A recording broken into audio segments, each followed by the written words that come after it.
Every entrepreneur has one. The moment you decide to start your own business, your story begins.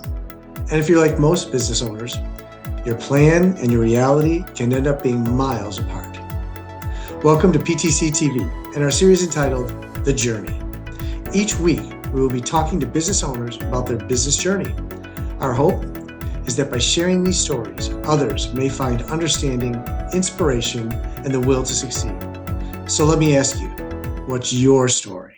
Welcome to The Journey, brought to you by Pull the Chute. I'm your host, Jeff Cecil, and today we have a really interesting guest. Aaron and I talked a little bit briefly beforehand, and I love his story, and I'm really excited to bring it to you. So Aaron McArdle is here with us. He's with Room Ready. He is the founder and CEO of Room Ready. Aaron, welcome to the show. Appreciate it. Hey, thank you. Appreciate it. Excited to be here. So Aaron, before we get started, do me a favor, just give our viewers a little bit about you, your background, maybe, just so they get a sense of who you are. Yeah, sure thing. I grew up in the Midwest, Central Illinois, small farm town, went to college for a year, figured out that was not the path I was going to be on. I think the college actually found out a little bit before I did that wasn't the path for me. And so then I shifted, started working as an electrician. Okay. And then got married, had kids. Been married 24 years. I've got 3 kids, 24, 23, and 15.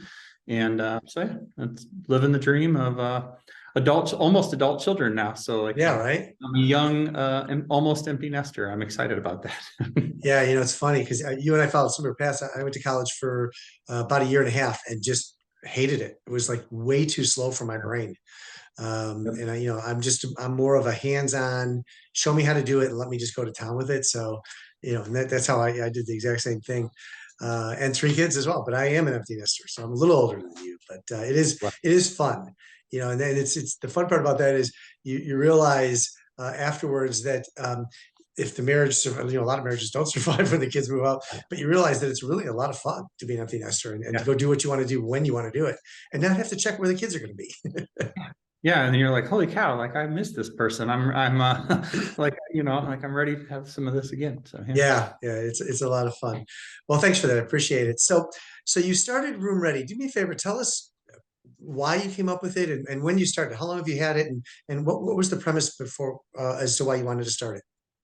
So I started working as an electrician, a low voltage cabling technician, right, wiring for computers. I got hired by an electrical contractor when I was 20 to run their technology division for them, right? And so I did that. And then another electrical contractor saw I'll say success, but it was relative to the time that I had there. And they hired me away and asked me to do the same thing. I asked them if and when I got the business to make money and they got their money back, if I could have the opportunity to buy in then. And I think I was 22 or 23. Yeah, about 22 or 23.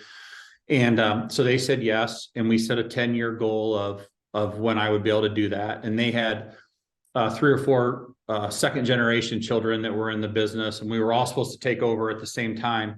Sure. And about 3.5 years into that, I was like, man, I just want to do this by myself. I don't want to be like part of a committee that runs a small business. And they're great people. And, I was blessed to have the time with them, and I'm still friends with all of them and their boys, but I just knew it wasn't a fit. Yeah. So I went to the owner and said, I think rather than, and so I also fulfilled my obligation within 3.5 years. We were making money, been paid back. And I said, well, I think I just want to go and do this on my own. And so it took about a year for us to agree on everything. Right. Sure, and then I exited, and he let me, so my goal when I bought it was that nobody knew I did it. Because I was a division of his company. And so I wanted it just to be like a divisional shift. And they let me buy the name. So I got to take their last name. It was so it was Zeller Electric. And then I changed the company I spun out was Zeller Digital. Okay. And I ran the company for 4 years. And then through that growth and evolution of the company, we started to do audio video work. And then that we decided to brand that division of the company, and we called that Room Ready. And then as that evolved and we put more focus, right? If you want to be great at something, you have to give it focus. You can't do Sure. all. So, okay, we're going to focus on AV. That gave us a tighter lens. We're going to focus on meeting rooms, even tighter lens, right? And so now Room Ready is all we do is install meeting rooms primarily for Fortune 500 companies, frankly, anywhere in the world, but primarily the US and Caribbean. Oh, that's great. So, like, what year did Room Ready develop when you finally got into that? About 2012 or Oh, 13 okay. probably was when Room Ready, started to Nice. go. So the nice part about that is technology was more similar to where it's at today, which is more advanced. I know a lot of people were trying to do it in the early 2000s, and it was just so antiquated. It was difficult to kind of get stuff, in there, and very expensive as well. I think if I remember right, to kind of do Yeah. stuff. So, Well, and um, that was our jumping off point, right? We kind of a internal famous story of going to an executive within Cisco Systems, right? We're a small company, couple $1 million okay. in revenue, 20-ish employees, and we had done a Cisco seller's home automation system, and then they referred us to another one. So we started to have this little pocket of Cisco Systems sellers within the Midwest that we were selling to. And then somehow we got referred to an executive that was in Texas that was building a home. And he's like, these guys are great. You should talk to them. Oh, cool. But just totally serendipitous, right? And we were going through this, and I was talking, his name's Jed, we're still friends. And I was talking to him and I said, how can a company in Normal, Illinois with 20 people be relevant to a company like Cisco? Like, is that even possible? And he said, yeah, make rooms that don't suck. And and I was like, well, what's that mean? And he goes, hey, figure it out. You tell me, right? And so then the evolution was they're simple, right? Simple to sell, simple to buy, simple to deploy. Like, how do we eliminate variables and do that? And so over the course of 10 years, we have 11 patents now on meeting room technology, software, process around how do you install a meeting room faster, better, more consistently than anyone else in the world. Great. Awesome. That's very cool. I love that story. So tell us a little bit about your journey. What are some of the highs? What have been some of the lows as you've continued to grow the business and kind of turn it into where it is today? Yeah. So when I bought the business, like many things in life, if you knew what it was going to take when you started them, you may not have started them, right? And so I said, hey, I want to do this, and ignorantly and arrogantly, I'm like, no problem. And then I started to get into what it took to actually start a business, like the mechanics of Sure. insurance and licenses and lawyers, and knew that I had no ability to do that. And so a friend connected me to another friend of his that was just transitioning out of a business. And so luckily that gentleman came in with me and started, sorry about that. That gentleman came in with me and started ZDI, right? Like, help me start the business and get it going. And then we grew, modestly. We went and did $1 million in revenue, $1.5 million the next year, $2 million the next year. I think we got it up to, like, we were hovering right around 4 million, and we were just stagnant. And so I wanted to solve our problems by growth. I want to sell, like, get out of my way, let me sell. And he's a finance guy. So he's like, no, we need to cut, right? Well, those don't work, right? They're mutually exclusive. And we were both 50-50 owners. And so we got to the point where we said, one of us is going to have to leave, right? And we just decided that he would exit and I would stay and run the business. And so that was my first, like, bubble of, like, chapter of the company. Well, then, as you can imagine, then you take the person who's providing all the reluctance on sales out, but also he was the guy providing all the guidance financially. So the business just exploded, right? So we went from 4 million when he exited to, I think the next year we did 8, the next year we did 12, next year 16. We got up to like 29. But we were way out ahead of our skis because we had no financial oversight. We were outsourcing everything. I didn't care about it, right? I'm like, go, sell. And then I call the next chapter our financial calamity because you can hide a lot of problems financially if you're continually growing, right? You don't have to Sure. pay a lot of attention to the details, expenses, just waste. And so since we were every month, we were selling more than we did the next month, like we were just covering up, sins of the past with layers and layers. And we had a quarter where we didn't sell, right? Like we didn't have that next multi-million-dollar project. Okay. And then all the hens came home to roost, and we crapped the bed, so to speak, right? Like the accountant shows up and is like, you've lost $2 million this quarter. Wow. And I was like, it's impossible. Like I haven't done anything different, right? I've been running the company the exact. I don't make any more money than I did. I mean, we were doing, like I said, $29 million in sales, and I was making under 200 grand a year as the executive running the business and the owner, right? Because it was all just going to the business. And sure.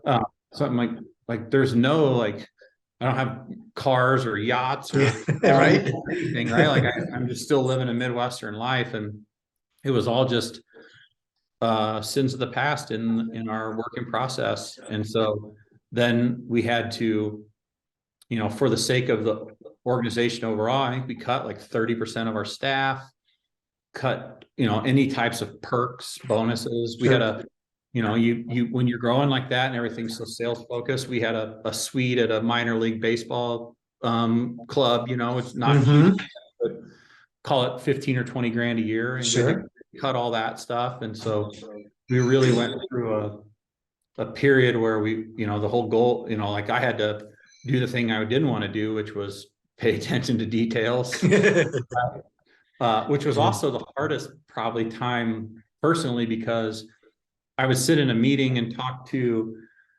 the bank who was ready to just strangle me at any moment, and like every week it was like, are we going to be in business next week? Right. And I'm essentially working in a negative cash flow position for like 2 years, where it was just every week, can we pay payroll? Can we pay, like what do we got to do to make it to next week was the theme for 2 years.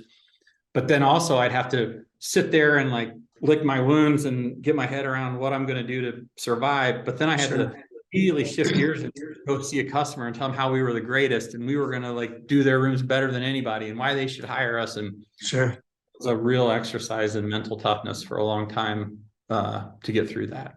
I bet. So how did you stay positive through all that? I mean, I think that's a key, because a lot of our businesses, I'm sure, go through similar, maybe not as big as that, but similar kind of situations. How did you stay positive through that?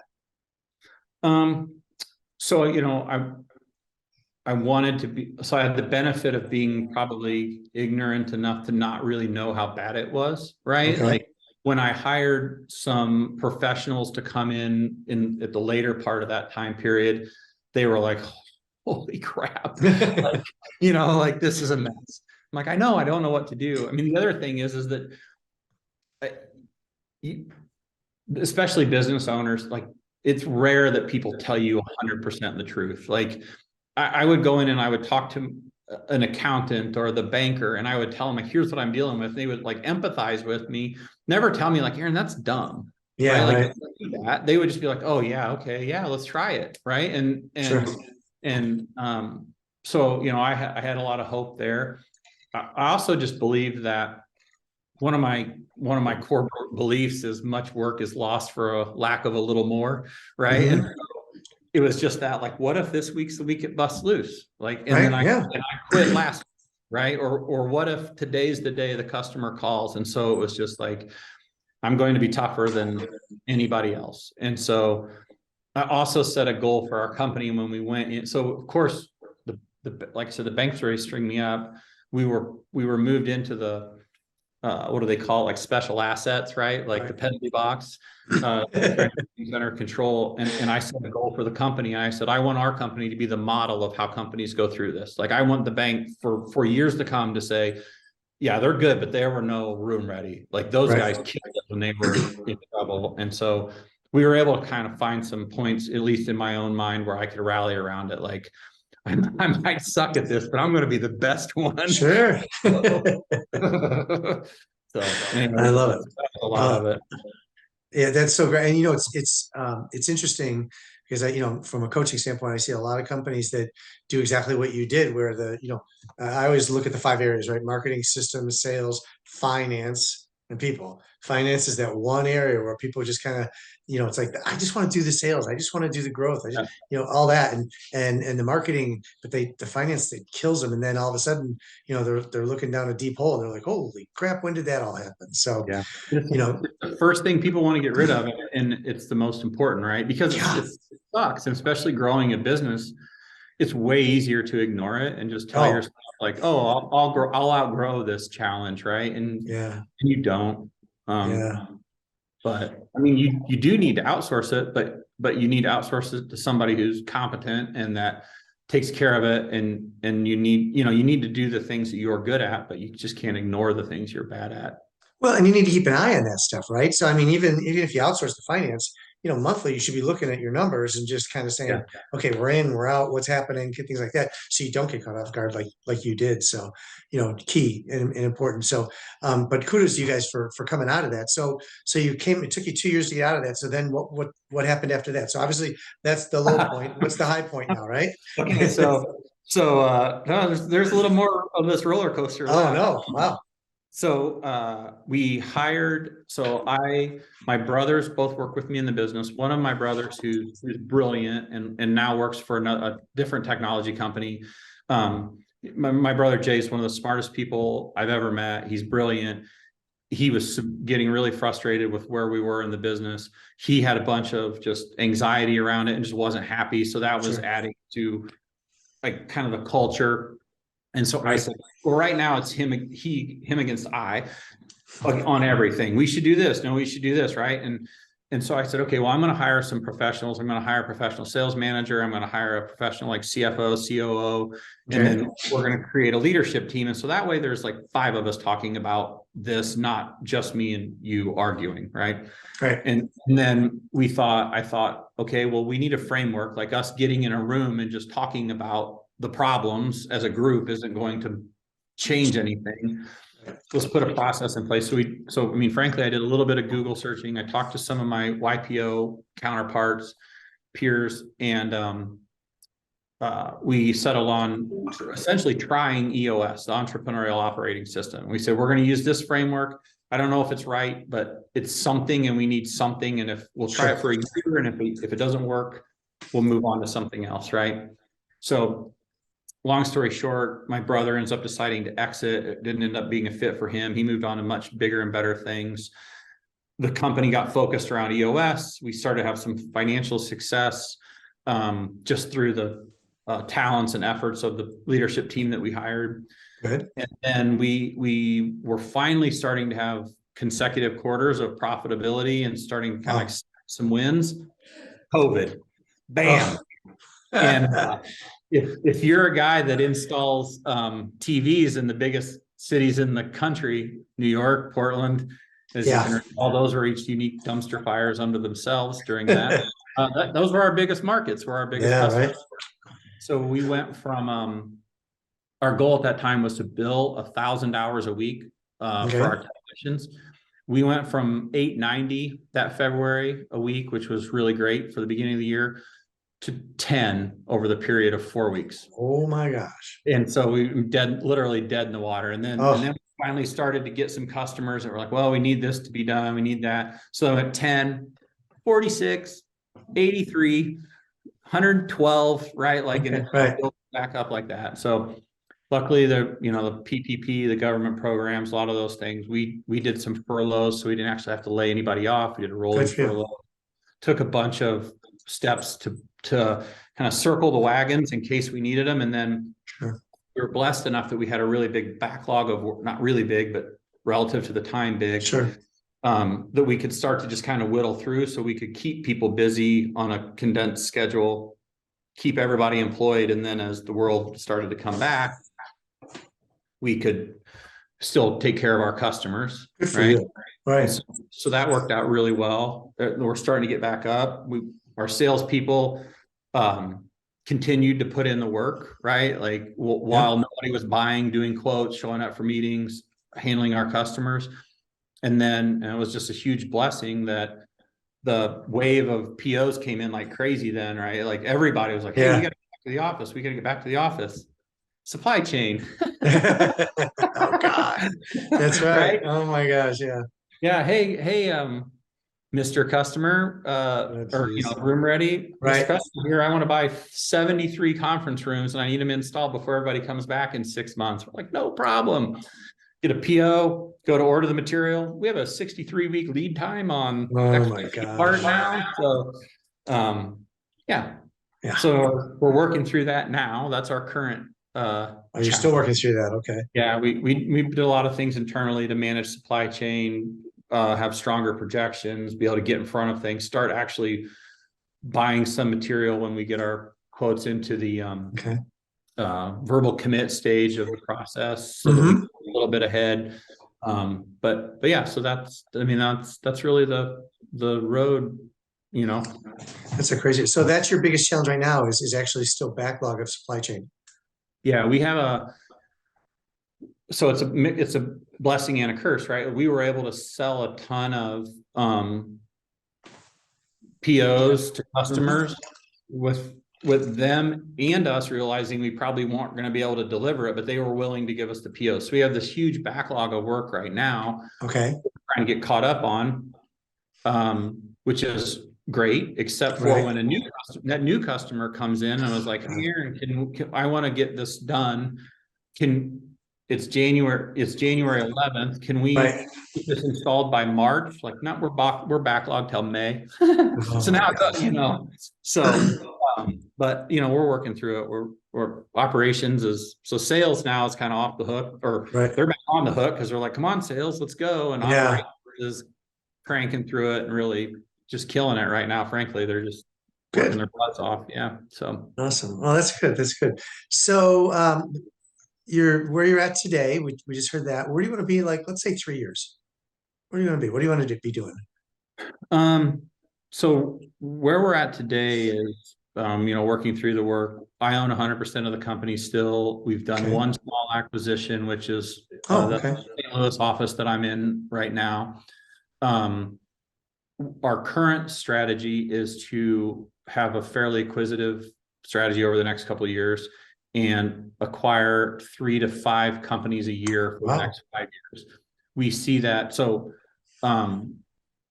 we work for really large companies and they'll make a Mhm. buying decision, say in Pittsburgh, right? Because the Okay. bank is in Pittsburgh, but then they have offices in 60 cities around the US. So Okay. our guys are on airplanes every week. If you're a technician for Room Ready, you're gone 300 days a year. You're flying all over Wow. the place. Like it's a traveling job. Yeah. So with COVID, everything in the last couple of years, flights have gone up 50%, hotels have Sure. gone up 35%, rental cars have gone up 50%. So that dependency we have on travel is a significant liability for us moving forward. So we need to build the infrastructure for our organization so that we have pockets of Room Ready throughout. We have employees in 22 states right now, but we don't have the infrastructure of offices, Sure. vehicles, right? And so we're Right. still spending a ton of time in a big dependency on travel. So the 3 years from now, the goal is that we have a Room Ready office with resources within 500 miles of every major metropolitan area in the US. Wow. That is a great, great vision. Wow. I love it. Well, I think what we're gonna have to do is we're gonna check it back in with you in a couple of years and see how that's going because I think that would be the continuation of the story. I think that'd be awesome. So Yeah, I can tell you about all the ups and all the ups and yeah. downs on that too. Right. Well, isn't that how it goes though? It's funny. I talk to again business owners all the time, and you talked about that whole are we going to make it through? And what came to mind was, and this has come to mind, or this has happened as a topic over the last month and a half, 2 months for me. And it's all that if you're an entrepreneur, if you're owning the business, and the best way it was described to me was think of a clock, right? It starts at 12 o'clock and you go all the way around, you get to 9. And a lot of times people look at it and they go, it hasn't made it yet. I'm like done. I can't go any further. And if they would just have pushed through to 10, then everything would be working, right? Yep. But a lot of companies they get to that 9 o'clock point and they're like, I just can't do it anymore. I'm tired. It's not working, and that's I think where the mistake is made, and that's again, you had some help with OES to do some of that stuff. But having other people outside you, that you're nice. What I'm going to call it your board, but your advisors, your CFO and all that. That's important. So if you're a small to medium sized business, having that outside influence to kind of help you push you through that stuff, I think is key. For businesses, and you did a wonderful job with that. I think that's really important to recognize, because I just see it happen so often, and I just in my head I'm like, I cringed. I'm like, come on, you could just push a little harder, and you're almost there. And the killer for me is, I had one client that he had spent all this money preparing all this stuff, and he had this product, and I don't want to go into details and get into it, but it wasn't selling right. And he's like, I think I'm going to hang this up. And I looked at him and I go, you've spent all that money and all that time. Maybe the way that you're trying to sell it is wrong. Let's look at a new way to kind of approach it. Well, bang, all of a sudden we have all these opportunities for them, right? And it's just because, when you're in the business, you get the blinders on and you can't see, right? So bringing somebody in from the outside is critical. And so again, kudos to you for doing that. I think that was awesome. It probably really helped you, stay focused and push through that time when you were like, I don't know if this is going to work. Yeah, and it's so micro. I think a lot of people focus too much on, like, there are times where you have to have the vision and like look way out there, like this is what I'm going for. But there's also so many times that like the week is what matters, right? Can I make it through today, right? And I actually said this to somebody on a call this morning. It's like, if you're going to start training for a marathon, the way you get to that is you just run every day, right? And so it's not like for the first 6 months, like the training for the marathon is really just, did I get up and do a day and not skip it, right? And then when you get further down the path, you're like, oh, now I'm stringing lots of miles together, and like I can see it. But at the beginning, and that's the way we were, it was just, can we make it through this week? And by Thursday, I'm like, I got money for payroll. And then like, I would like to say it was a sigh of relief, but I mean, it was a micro one. Like, okay, good. I know I can pay payroll. I can pay the union. I can pay the government. On to the next week, and I essentially go home that weekend, and I worked every day, all day, but I go into the weekend thinking like, okay, now I just got to make next Friday work. And that was always my focus. It was never like, how am I going to get rid of all this debt? How am I going to, turn the whole battleship? It was like, can we make it till Monday? So. Right. And I think that's key. So, and I thoroughly believe that. People always say to me, they get into analysis paralysis to a sense. Everything, it's so big, they can't get their arms around it. And then they don't even know where to start. And I always say, one day at a time leads to 1 week at a time, leads to solving all the issues, right? I said, if you look at the whole picture, you're just never going to, it's too overwhelming. We all do that. We have a tendency of like, I'm not sure where to go. Stop, take one thing at a time, work on that. One day at a time, work on that. 1 week at a time, work on that. 1 month at a time. And pretty soon you're where you're at, and I think it's a great thing. So. Yeah. And now, like, to like put a bow on it to some degree, we're over double our highest revenue we ever had in our peak previously. Awesome. Congratulations. We have no debt. We have a strong balance sheet. We did our first acquisition with cash. We're in a position to do at least our next 2 with cash. That's and so, it does turn. And then, thankfully Jamie he's now been promoted to president of Room Ready, and I'm the CEO, and he was the CFO when I hired him, but he's outstanding at like keeping on the pressure. Like, we've had a lot of success, but that doesn't mean, we get lazy, right? So he just brought a quote into our leadership team meeting last week that said expenses are like fingernails; they need to be trimmed regularly, right? So I was like, it's just like where this is going. I'm gonna go say you figure that out. So. Yeah, right. Oh, that's great. I love it. So, hey, Aaron, thanks so much for sharing your story. Very inspirational. And when you and I talked originally, I was so excited to do this interview just because it is an inspirational story. And I think so many businesses sometimes, they can get over their skis like you did. They could owe a lot of money, but again, you identified it. It's one day at a time, 1 week at a time, and just keep pushing through. Look, in 2 years, you got that resolved. I think that's a huge thing. And again, kudos to you guys for doing that. And now look where you're at. You're no debt. You're buying companies with cash. Amazing. And so I just want to inspire our other, viewers. this can happen as well. Don't think that it's always darkest there. Kind of keep positive. Think of the day that you can get through and the week that you can get through, and kind of keep pushing from there. So again, Aaron, thank you for sharing your story. I really appreciate that.